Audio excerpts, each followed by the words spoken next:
Things we have to do is stop Sipe. He's had a tremendous year. He's completed 60% of his passes, throwing well over 500 passes. They have outstanding receivers, and we just have to do a good job in containing him because he is an elusive quarterback and gets rid of the ball quickly and can scramble. It's a different type quarterback than the one we just faced last Sunday. To stop Brian Sipe, we need to find a 7'1" basketball-type player with the big bombs that he's throwing that I've seen on films. I think that's the only way that we can defend him. How do I rate the Cleveland offense is the question. It's an excellent offense, a lot of weapons. Sipe is a great passer. He can run well. Mike Pruitt's a powerful back. They've got 4 receivers with over 50 receptions. We got our hands full. And the Cleveland fans are just absolutely, greatest fans in the country. And 80,000 of them packed in that stadium. Forget it, it's going to be an explosion. Very brutal, intimidating, talkative game. Archell, I want you.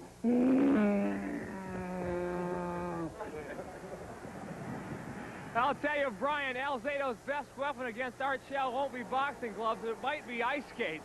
Michael, it's an obvious fact the conditions are the same for both sides, but based on their style of play, do the conditions figure to hurt one team more than the other? If so, which team?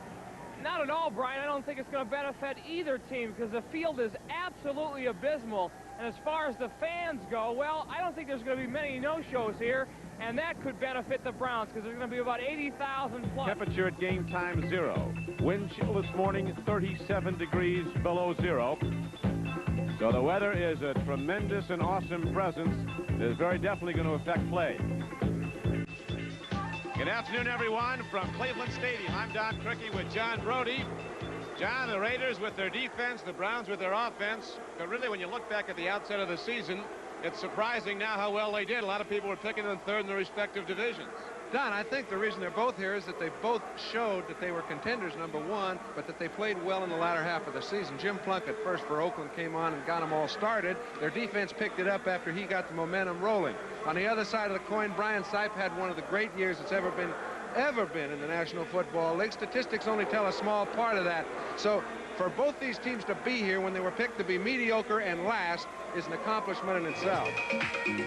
This is it. Big game day on NBC. The Cleveland Browns and the Oakland Raiders. The Raiders coming in having already won the AFC wildcard game. They come in with a record now this season of 12-5. The Cleveland Browns, champions of the tough AFC Central, 11-5. The Browns, called by their owner Art Modell, a team of overachievers under Sam Ratigliano. You very seldom, John, hear any players speak as glowingly about a head coach as do the Cleveland Browns of Sam Ratigliano. Well, Don, I think he has turned it around so convincingly in such a short period of time. He's the sort of fellow that the bigger the game, the more enthusiastic he is and the more he gets you ready to play it. I don't think he's one of those who concerns himself with worrying about the outcome so much as preparing his group for the game itself. And I'd say on the other side of the coin, Tom Flores does the same thing, and the personality of the two teams is such, I think it's a good indication of why they're here. Well, Flores has done a great job, too. You don't hear enough about Tom Flores in his second year as the head coach of the Raiders, but in all those great seasons, the Oakland Raiders have had 16 consecutive winning seasons. No team in the National Football League has done that in the history of the league. Flores has been the offensive coordinator. He's planned all the game plans over the years, the recent years, and now he's the head man. The Raiders are ready, you can be sure, and so are the Browns. Wind chill, minus 30-some-odd degrees, 37 at the outset. The up back takes the kickoff. Doesn't get too far with it. Todd Christensen got the ball. Got across the 30-yard line to about the 31. So Jimmy Plunkett now comes out to quarterback the Raiders with Kenny King and Mark Van Eegen. He'll be a big factor in this game, the runners. Cliff Branch and Bob Chandler, the wide receivers. Raymond Chester, the tight end. The great offensive line of the Raiders. Art Shell and Gene Upshaw on the left side. Dave Dalby at center. Nicky Marvin and Henry Lawrence on the right side. The Raiders set to go. First play from scrimmage. And they are starting up early in Cleveland. An unbelievable following of the Cleveland Browns. It's rejuvenated this city, picked up the whole community. The Browns are the heroes of Cleveland, and right now the Brown defense doesn't give much up, nor does the playing field, which is rock hard. as the Raiders go to Mark Van Egan, and he got ahead for maybe a yard. See where they have it spotted. He got to about the line of scrimmage. Cleveland young on the defensive line except for Alzado. Marshall Harris and Henry Bradley, the nose tackle.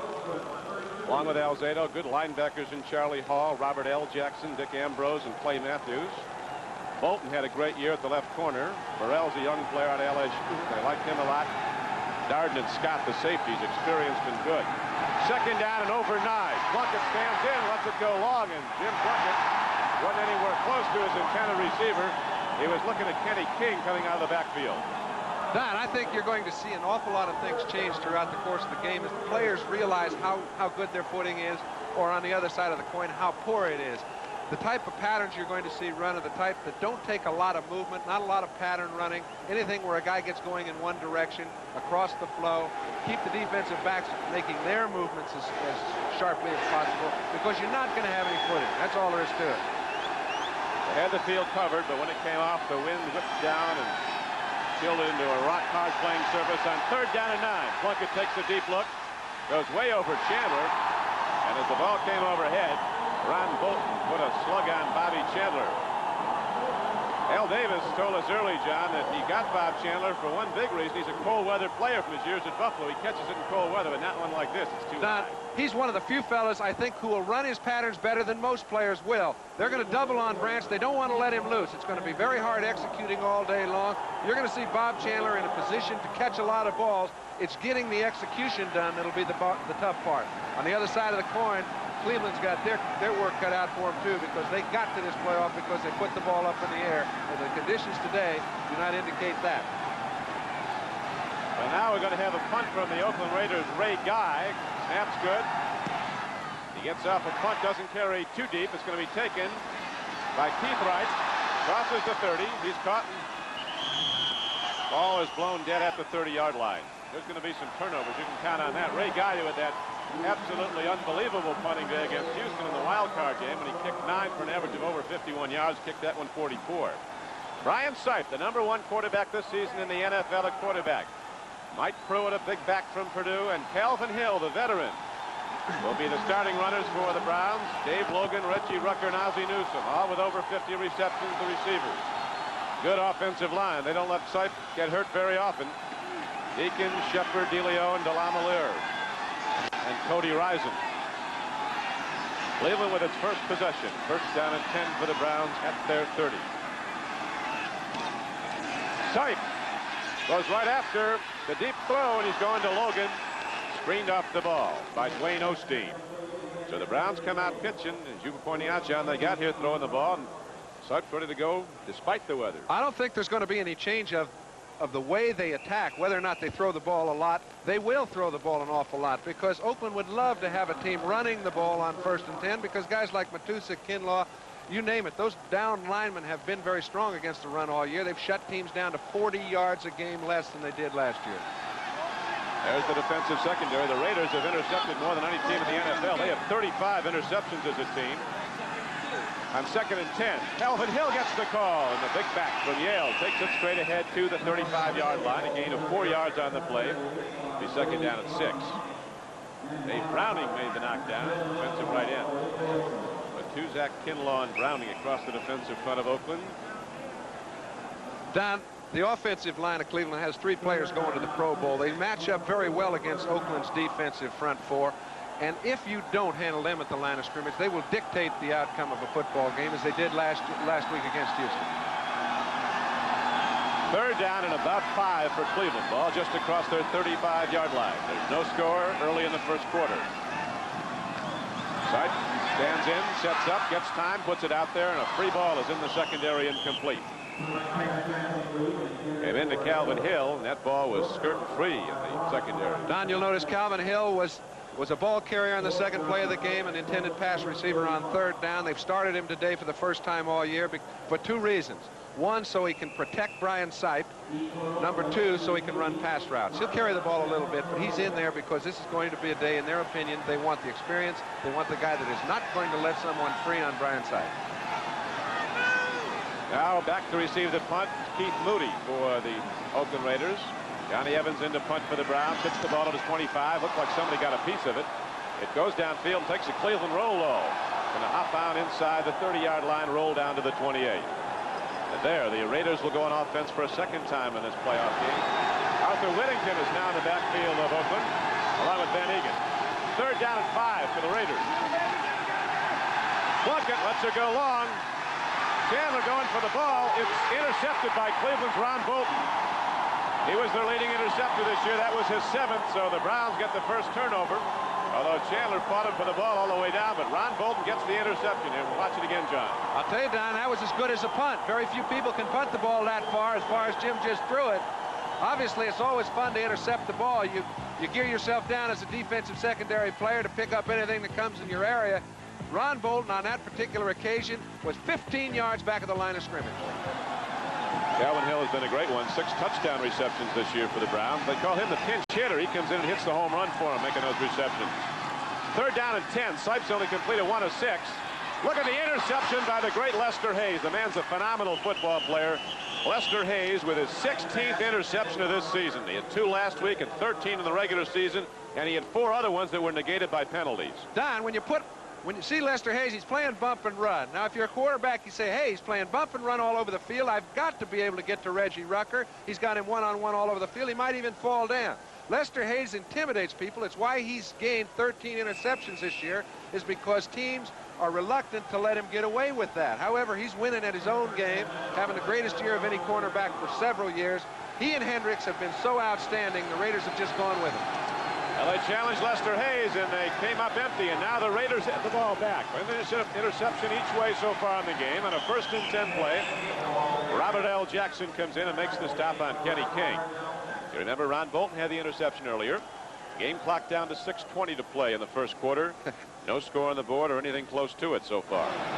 With John Brody, this is Don Crickey. Mike Adamle also with us here at Cleveland Stadium for this AFC playoff game. The Oakland Raiders and the Cleveland Browns scoreless in the first quarter. 5:14 to play in it. As the Raiders punt again. Ray Guy didn't get this one downfield too far, but they're all so tough to handle, and the Browns won't challenge the ball. They'll let it roll dead, and it goes down at about the 30-yard line of Cleveland. 2 wide receivers set to the right. 2 big backs behind Sipe, Pruitt and Calvin Hill. Sipe takes a look, throws over the middle, and Reggie Rucker makes the big play for the Cleveland Browns down to the Oakland 40. Again, Don, we mentioned I'm expecting something to happen offensively because I'm surprised the quarterback has not had the problem holding onto the ball and delivering it that the receiver has, catching it and holding on. And when the quarterback can throw it throughout the period of the day, the receivers will find a way to get their hands on it. Sipe on 1st down, looking to the end zone. Rucker's out there. Touchdown! He lost the ball. Reggie Rucker had his hands on it and lost it going out of the end zone. He almost lost himself. He went right in the dugout. We're ready to start the second quarter of play. The Browns mounting a threat now. Sipe takes a look. They're really taking care of him. He's going to run with the ball. Ryan Sipe is inside the 15-yard line. Down to the 13-yard line. Rod Martin finally got him, but now the Browns are down close. This is live. Cockcroft setting up for the field goal. No cinch. Paul McDonald holds, and Jerry Sullivan snaps. And the ball is on the way. It is no good. Lester Hayes went to the moon when that one went wide. He jumped about 10 feet in the air. It's one thing to throw the ball down. It's another thing to kick it. It's a totally different feel when it hits your foot. The ball goes like a brick. We've seen punts have problems. We've seen 2 chances for field goals have problems, and the score remains at 0-0. They've got them running the ball on 1st down. When you do that, Cleveland will stuff you. They haven't been effective throwing the ball. They've only picked up 1 first down in the entire first half. Well, let's see what they go to now. It's 3rd down and 3 for Oakland. No score on the board. 6:23 left to play in the first half. Plunkett takes a look. In the flat, he's intercepted. This will go for a touchdown. The ball is picked off by Ron Bolton. And into the end zone he goes. His 2nd interception of the day. And the defense comes up with the first score of this football game. Ron Bolton with his 2nd interception in the flat. They were going to Bob Chandler. Bolton took it, had a clear track into the end zone. Kind of throw you really want to stay away from. The sideline throw when you've got a man like Bolton who was just standing back there biding his time. It looked as if Chandler was the man to go to. He did not come out of his pattern well. As a result, it's 6 points for Cleveland. Plunkett goes back to throw the ball. He's trying to look off the secondary. As he comes out, there's no defensive linebacker in the area, but he didn't see Bolton. Bolton was standing waiting the whole time. As soon as that ball was delivered, watch Chandler come out. He kind of comes out and rolls into his pattern. Most of his patterns are crisp. He doesn't see Bolton coming right from behind him, or he'd have been in the way of the ball. They can't get it over for the extra point, though. Still 6-0.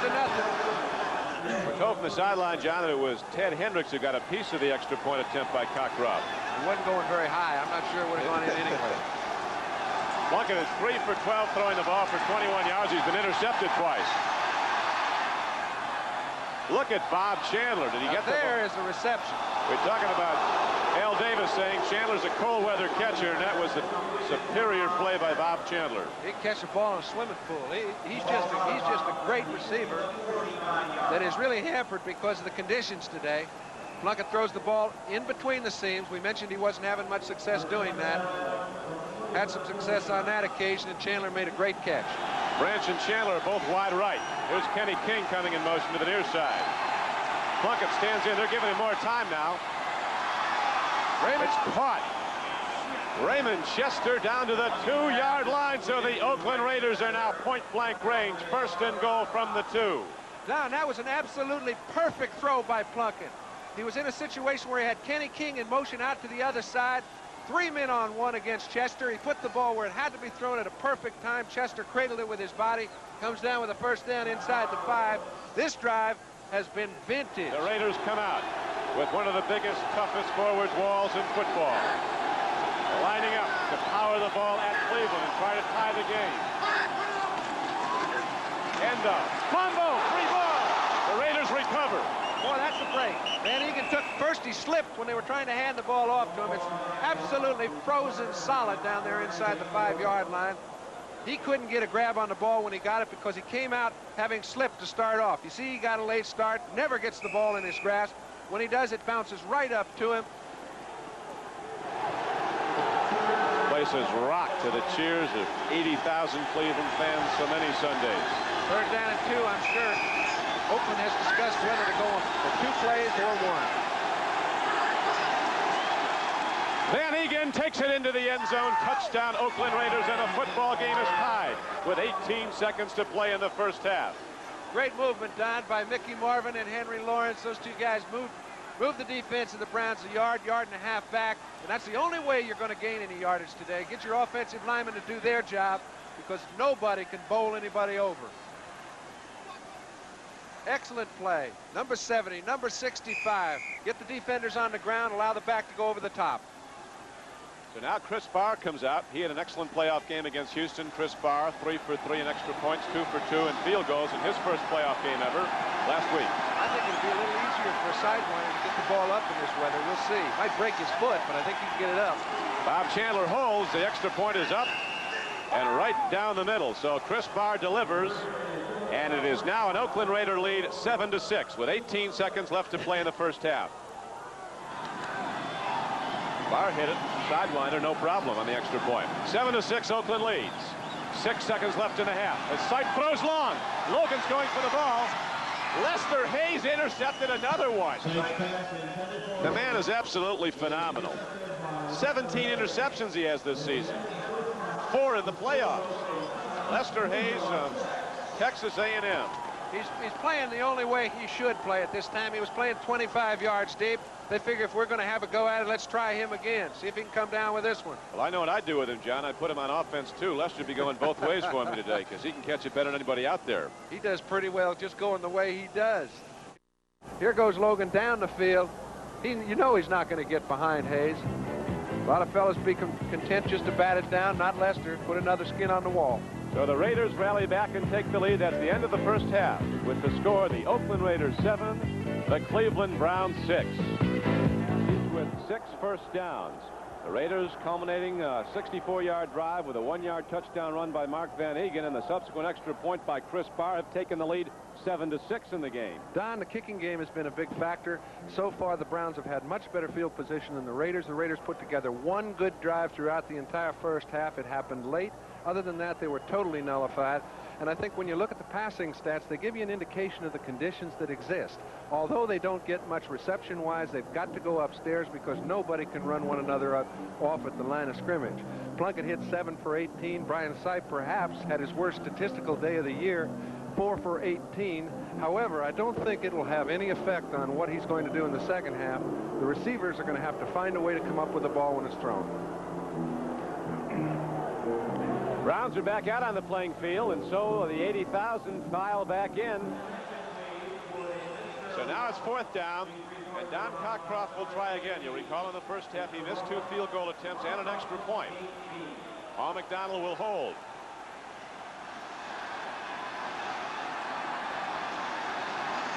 See if he can get this one up.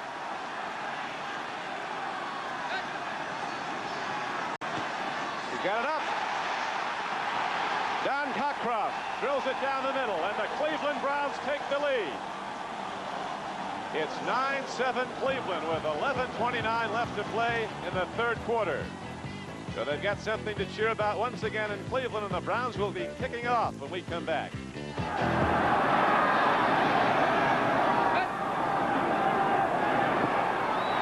Got it up.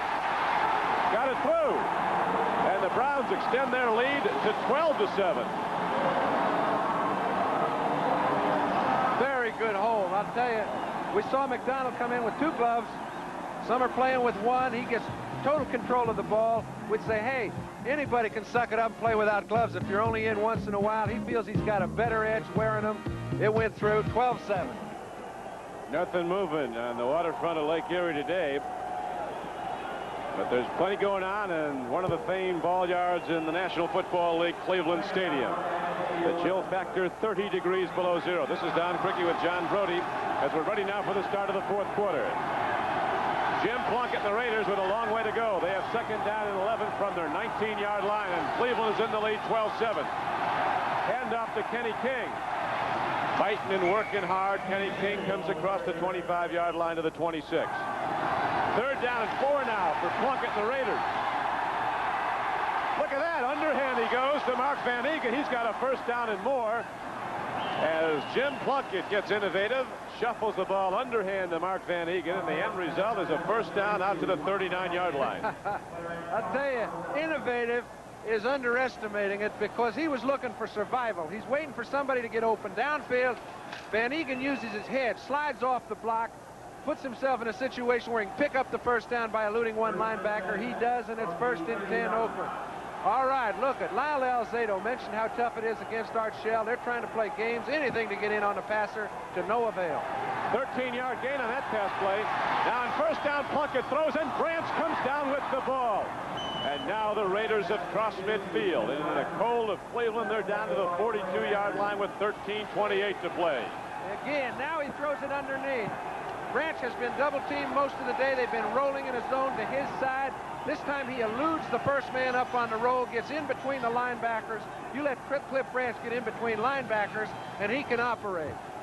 Good throw by Plunkett. That was good for 19 yards, John. Is one of the fastest players in football, Cliff Branch, a 9-100 man out of Colorado.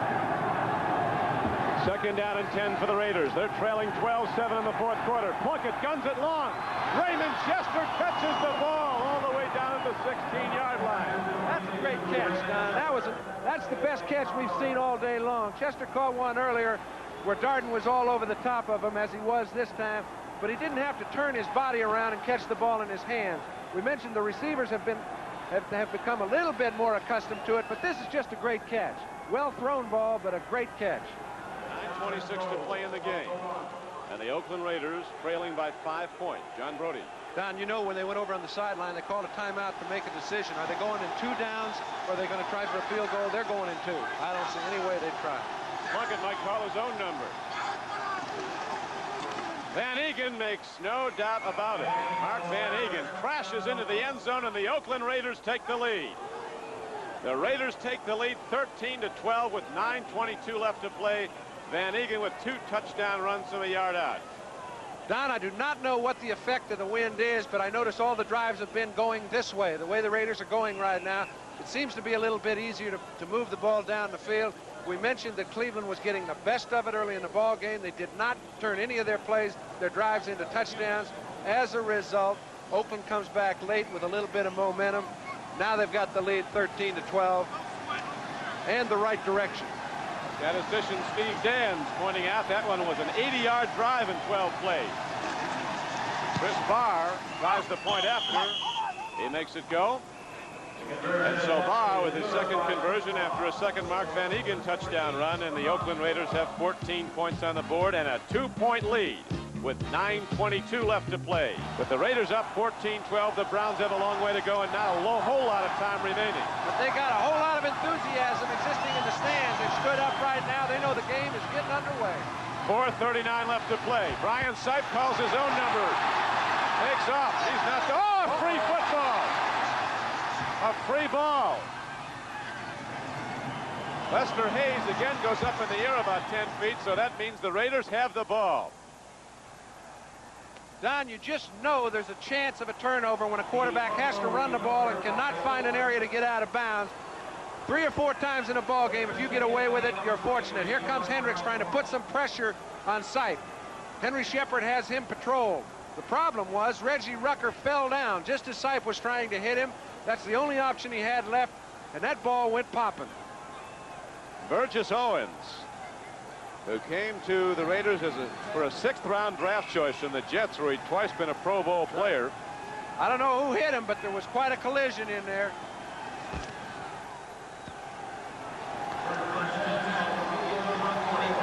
Counting all the games, and he's the money rusher for the Oakland Raiders, as now they have it 3rd down and 1, and right back to Van Eegen. Mark Van Eegen takes it into the middle and gets it down to the 14-yard line. Boy, it's very close to a first down. Just depends on the spot. 2:50 to play.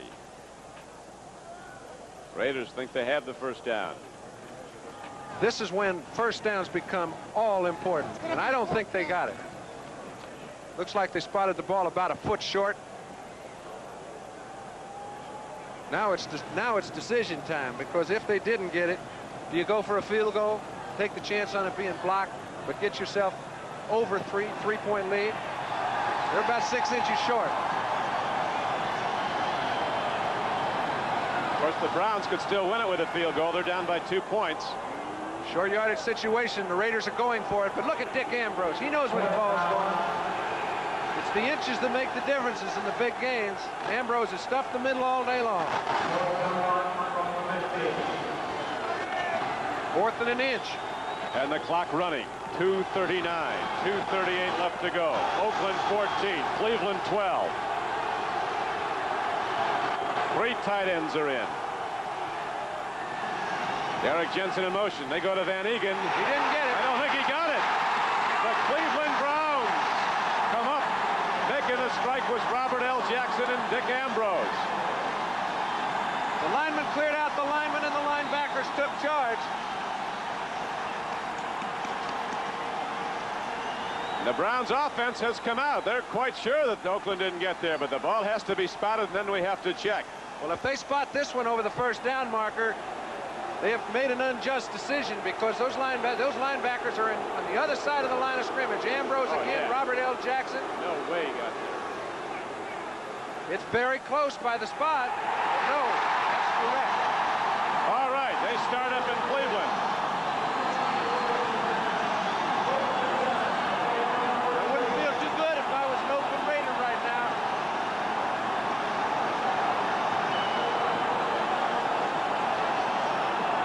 They are ready for another Cleveland Brown finish. Fasten all seatbelts.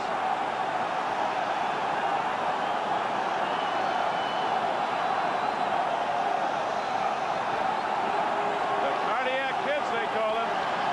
They will give you those heart palpitations. Fasten all seatbelts. Here we go. Down the stretch. The Cleveland Browns with 2:20 to play. Brian Sipe takes a look. Throws it downfield, incomplete. Came in on the 1 hop. It'll be 2nd down and 10. He was going to Reggie Rucker. And the game clock is down to 2:17. We've mentioned what a difficult job both cornerbacks have had all day long. Dwayne Osteen and Lester Hayes. They've been put in one-on-one situations all day. Go along with Mike Davis Now they're in a 5-back defense, but these fellas have had to play those wide receivers for Cleveland man-to-man all day long. Sipes had plenty of time to throw. Whatever way it goes, it's been a heck of a performance on their part.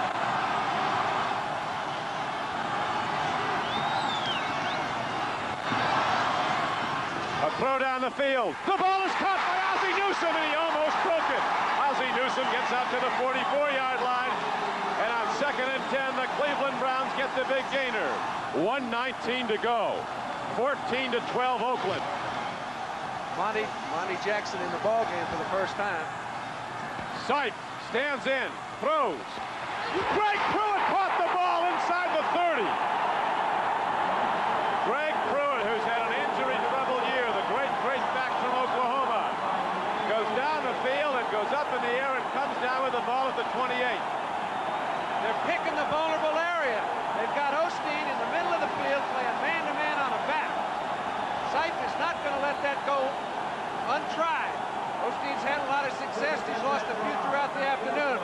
But you can see he and Mike Davis are having all the trouble they can have inside, underneath. They're going to try to go to Ozzie Newsome or their back. Greg Pruitt's caught 5 balls today for 37 yards. Rucker and Dave Logan deployed wide to the right. Newsome is split out to the left at the top of your screen on 2nd down and 10. A draw play to Mike Pruitt. He's inside the 20-yard line. He's down inside the 15-yard line. He's down to the 9-yard line, the 14-yard line. And he has a first down for Cleveland. Big call and a big result. They call timeout. They've still got 2 left, though. 56 seconds left to play. What do? You run the ball in the line and think Cockriff can go down the field, kick it from 30 yards. They've got 2 timeouts left, but really, Don, in my opinion, they better try and score it. Sipe will throw it in the cheap seats if anybody's covered, but I think it's easier to complete a pass than it would be to convert a field goal. Brian Sipe, Sam Ratigliano. What a combination they've been. Sipe was on the bench when Ratigliano came here. Ratigliano waiting a long time to get his head shot. Peter Hadhazy, the general manager of the Cleveland Browns, told Art Modell when he was interviewing for coaches, he said, save yourself a lot of time interviewing. Talk to Ratigliano first. I think he's your guy. Yep. All right. They've got Cleo Miller in the ball game for the first time in quite a while. He's an excellent blocker, and that's why they've got him, so I don't expect him to throw the ball. I'm sure the discussion took place. Sam's elected to get as much as he can on the ground, I believe. Right up the middle. 49 seconds to go. Wrong. Into the end zone. Was it intercepted? I think Oakland got it. Oakland intercepted the ball. Michael Davis is the man that picked it off. That's just a great play at a very critical time. It even looked like Newsome might have come up with it. The Raiders didn't believe it for about 5 or 10 seconds. It was a one-handed stab. He was one-on-one with Ozzie Newsome. How he came up with that ball is a miracle. 41 seconds left and the Raiders intercept. And they might have iced this one, no pun intended. Newsome he thinks the ball's going to get to him. Okay, here's Davis. All day long, he's been one-on-one with a free safety, but so what? You're not going to get that much help because he can't get started. Newsome's trying to run his pattern. Davis cuts in front of him, picks the ball off. That's just a fantastic interception. It really was. Mike Davis intercepts. Lester Hayes had 2 earlier. And 41 seconds are now separating the Oakland Raiders from the AFC Championship game next Sunday at San Diego. 37 seconds left, 36. Browns call a timeout. 36 seconds left to play. NFL report is next. We'll be talking to some of those Oakland Raiders if they prevail in this game, and right now the odds are greatly in their favor after the brilliant interception in the end zone by Mike Davis, strong safety in his 3rd year out of Colorado. I'll say they're in their favor. All the quarterback has to do right now is fall down on one knee. The Browns have 2 timeouts left. That is not enough to stop the clock from running off 36 seconds. And I'm sure that Sam Ratigliano is going to be in a position of catching a lot of flack because he didn't go for the safe the safe decision, which would have been to try and put Cockcroft on the spot to kick a field goal. But in retrospect, I have to agree with him. Brian Sipe, I think, had as good a chance to throw a touchdown pass as he did for Cockcroft to kick a field goal. Now, that's up for anybody's conjecture, and it's easy to have 20/20 vision after the fact. But in fact, if he had his decision to do it over again, considering the outcome, obviously he'd have a go at the field goal, but he doesn't. That's what put head coaches on the spot. He's been right an awful lot of the time. This time it didn't work out that way. Well, the Browns are here because of Brian Sipe and the year he's had. But now the Oakland Raiders coming up, as the Oakland Raiders have done so many times over the years. In the big games, they're so tough to beat.